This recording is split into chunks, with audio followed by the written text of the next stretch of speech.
So, um, I want you to try and imagine you're a 14-year-old boy, Hmm. right? Right. And, already a pretty tough age for anyone. Yeah, exactly.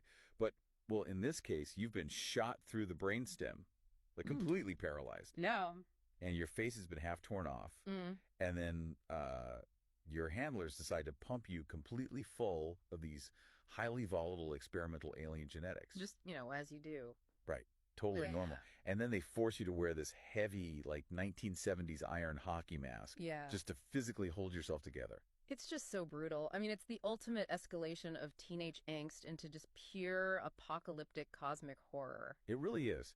And, eventually you rip a literal hole in the fabric of reality just to escape the nightmare of your daily existence. Right, just trying to get away. Yeah, but you wake up in a completely different universe. Yeah. And there, you're eventually forced to turn into a 500-meter tall flaming demon, shatter the very planet you're standing on, and, well, do it all just to save the girl you happen to have a crush on. It's honestly staggering when you lay it out like that. It's insane. So today, for this deep dive, we are tracking the entire story so far of one of the most terrifying, deeply tragic, and just wildly overpowered figures in interdimensional history. We are unpacking the life of Dr. Frederick W. Hoffner. Better known to those who fear him in the wastelands anyway as Eva Tricky. Exactly. And, to really wrap our heads around how a kid ends up literally shattering a planet, we have to look at this incredibly dense stack of sources we've gathered. Yeah, we've got classified dossiers, architectural blueprints, narrative logs, so much material. Tons of it. And this isn't just one world's history either. Our mission today spans multiple realities. We're crossing from the blood-soaked, decaying, hyper-violent deserts of Nevada all the way to the red-stained, melancholic ruins of Tokyo 3. The narrative whiplash here is just, I mean, it's wild. You're taking the gritty, nihilistic military sci-fi of the Nevadian wastelands, right? Yeah. And you're mixing it with the colossal psychological biomechanical horror of Evangelion. And then, as if that wasn't enough, you inject it with the raw planetary conquering genetics of the invincible universe. Which just creates an absolute powder keg. But before we even get to Frederick, we have to talk about the Nevada he was born into. Oh, absolutely. Because the environment dictates everything in this story. It really does. Because Nevada is not just a state in this lore, It's this isolated, decaying reality that is constantly at war with itself. Yeah. And you have two massive factions fighting for supremacy. Right. First, you have the AHW, The Agency Against Hank J. Wimbledon.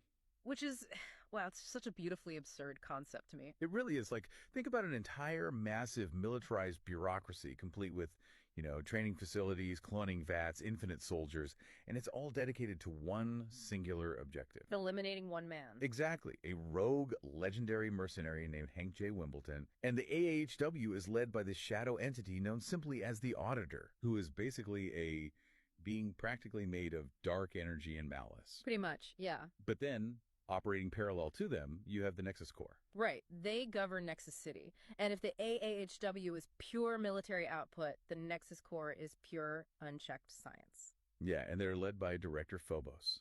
And this guy, I mean, he has a savior complex so massive, he's actively trying to attain literal godhood. Yeah, he's completely obsessed with cloning. And he funds research into something called S3LF energy, which is spelled with a 3 instead of an E. Which we definitely need to explain because that's crucial. It is. So in the Nexus Core, they discovered that the soul isn't just some metaphysical abstract concept. S3LF energy is a quantifiable, tangible, and highly volatile energy source. It's literally the raw data of a consciousness, right? Exactly. And Phobos figures out how to extract it, store it, and of course, weaponize it. Because of course he does.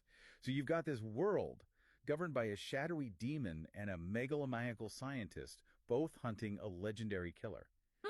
And right into the middle of this fraying, hyper-violent reality drops our inciting incident. The year is 2000. Right. Yeah. And far away from the blood-soaked sands of Nevada in a completely different reality, this cataclysmic, reality-altering event happens in Antarctica. Known as the Second Impact. Yes.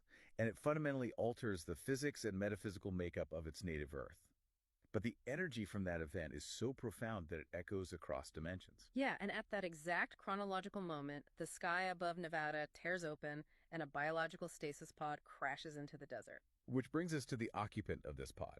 Because this is where the invincible genetics enter the bloodstream of our story, right? It is. Inside is a young Viltrumite named Silas. And for those who aren't familiar with Viltrumite biology, they are an apex alien race. Silas is actually the biological brother of General Conquest. Who is one of the most brutal warlords in their entire empire? Yeah. So Silas has all the genetic markers. He's got godlike physical strength, the ability to manipulate gravity for flight, near invulnerability. He even shares that distinct, heavily scarred, bald crown that his brother has. He's quite literally bred to be a planetary conqueror, and he's dropped into a world that is already tearing itself apart. Which, honestly, should be the easiest conquest of his life. It really should be. But something unprecedented happens. As Silas steps out of the pod, the interdimensional shockwave of the second impact washes over Nevada. And I want to focus on the mechanics of that for a second, because it's not just a physical shockwave, is it? No, not at all. It's a psychic resonance.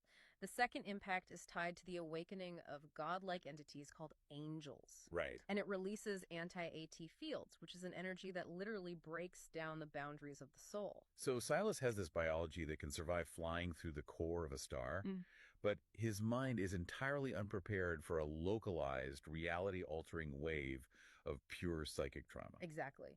The resonance of the second impact basically acts as a metaphysical EMP on his brain. It wipes his mind completely clean. Total, absolute amnesia. Which is, well, it's just such a fascinating irony. Oh, I love the irony here. It's like the Superman trope, but totally inverted. Right. An alien lands in a pod with the powers of a god. But instead of being found by Ma and Pa Kent in a Kansas cornfield and taught, like, human morality, his brain is factory reset by an apocalyptic shockwave. And then he's dug out of the rubble by a ruthless paramilitary death squad. Exactly. It's a joint patrol squad of AAW and Nexus Corps agents.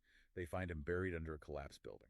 And he's massive, physically perfect, wearing a pristine military uniform from his empire, and pinned to that uniform is a physical name tag that reads Hafnar.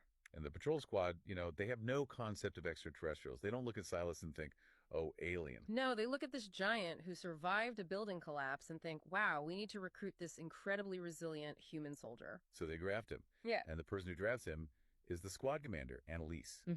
And she is such a fascinating focal point for this lore.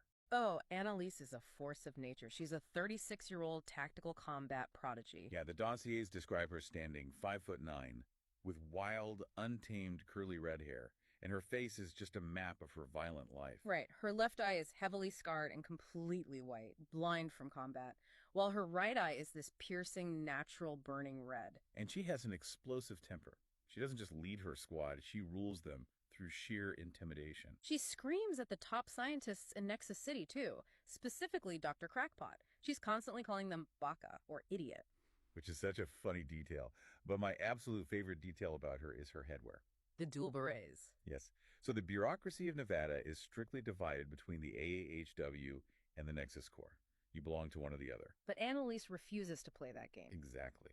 To show her elite independent status, she constantly swaps between two hats. She has a black beret with the Nexus Corps logo and a red beret with the AHW insignia. It's her way of saying, I am the asset and you are just the management. Yeah, and despite this terrifying, abrasive exterior she has, when she pulls Silas out of the rubble, this completely unexpected dynamic forms. She becomes fiercely, almost violently protective of this amnesiac giant. Well, because he's docile, right? He has no memories. And she is pure aggression. Yeah. So they fall in love, and on March 10th, 2001, she gives birth to a son, Frederick Hafnar. Spelled with an extra F to mark the blending of their lineages. Yes. And just think about the biological and narrative butterfly effect happening here. It's huge. You have a Viltrumite conqueror whose biological imperative is subjugation and violence. But because of a random psychic shockwave, he's domesticated. Totally domesticated. Silas is transformed into a loving, present father and a dedicated, loyal soldier to a human faction. The trajectory of his bloodline is completely rewritten in a single moment of amnesia. So Frederick is born with a totally unique genetic profile. He inherits his mother's fierce human tactical genius and the unawakened, dormant alien DNA of his father. But, growing up in Nexus City, his childhood is an absolute nightmare. Oh, yeah. By the time Frederick is 12 or 13, his genius is already manifested. He isn't a soldier. He is a prodigy. He's so brilliant that the Nexus Corps makes him a lead scientist within the highest clearance sectors of the Science Tower. And his specific fields are experimental physics and probability theory. which in Nevada is essentially the study of how to break reality. Right. But despite holding the highest security clearance, despite being a 12-year-old lead scientist, his daily life is defined by brutal, relentless bullying. And the reason for this bullying is so specific and honestly just devastating for a teenager. Yeah, Frederick suffers from a premature stage 6 horseshoe hairline. Which is wild for a 13-year-old. It's the tragedy of his genetics, really. The immense stress of his environment, maybe coupled with his hybrid biology, causes severe hair loss. So to hide it, he constantly dyes his naturally red hair pitch black and buzzes it down to the scalp. But his peers in the science tower relentlessly mock him as the bozo nerd. The juxtaposition is insane to me. You have a kid working on world-altering projects like the Sleepwalker program, but he's subjected to middle school cruelty over something he literally can't control. And this fragile, stressful life comes to a violently abrupt end. Because a key figure in Nevada lore steps in, right? Dr. Jebediah Christoph. Commonly known as Jeebus, he was the former lead scientist who became disillusioned with Phobos' godhood complex and defected. Yeah, and during a raid on the science tower, Jeebus corners the 13-year-old Frederick. He holds the boy at gunpoint. And he forces him to manually release a series of highly dangerous SCP experiments from their containment cells. And we should clarify the SCP element here, because these aren't just like lab rats. No, these are anomalous, reality-defying entities that the Nexus Core had captured. Right. Jeebus uses Frederick's security clearance to unleash these horrors, specifically to sabotage Director Phobos' cloning projects. And when Director Phobos discovers what happened, he doesn't see a traumatized 13-year-old who is held hostage. He sees a massive security liability. Yeah, Phobos strips Frederick of his title, fires him, and permanently blacklists him from Project Nexus. It's devastating. I try to put myself in Frederick's shoes here, You are 13, your entire identity is built on your intellect, because your physical appearance is constantly mocked. Right. And in one afternoon, your life's work is destroyed, you are labeled a terrorist by your own government, and you are exiled into the streets of Nexus City. How does a child even process that kind of whiplash? Well, he has to pivot to survive. And his method of survival is psychologically fascinating. Because encouraged by his mother Annalise, who definitely knows a thing or two about surviving a hostile world, Frederick stops hiding. He stops buzzing his head. He lets those wild, naturally red tufts of hair grow out into prominent, spiky horns on the sides of his bald crown. He actively leans into the insult. He becomes a part-time street clown. Which sounds like a total mental break, but there's a deeply calculated logic to it. Very calculated. It's a textbook example of reaction formation and reclaiming a stigma. Exactly. He draws inspiration from a TV character he loves, Krusty the Clown, but more importantly, he draws from a story about his father.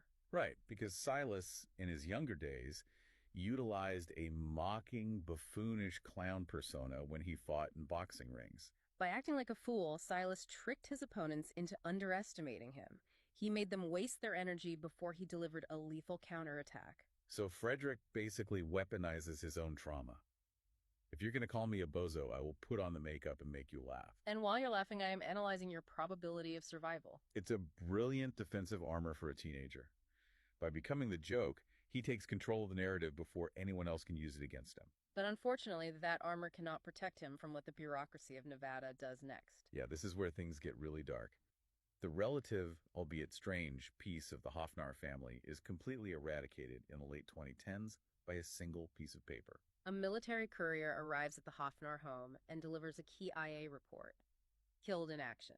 It states that Frederick has died during an agency deployment. And the fallout from this document is catastrophic. Silas, the domesticated alien warlord, is utterly broken by the news. He leaves the house, wandering into the city to drown his grief in alcohol. And he's gone for exactly 2 hours. Right. And in that 2-hour window, the grief consumes Annalise entirely. The tactical prodigy, the woman who commanded squads with an iron fist, collapses under the sudden, suffocating despair of losing her only child. She takes her own life. But there is a massive, incredibly dark secret behind her death. Silas returns, finds her body, and his world ends. He never discovers the truth. And the truth is, where the grim reality of the Nexus Core's S3LF energy research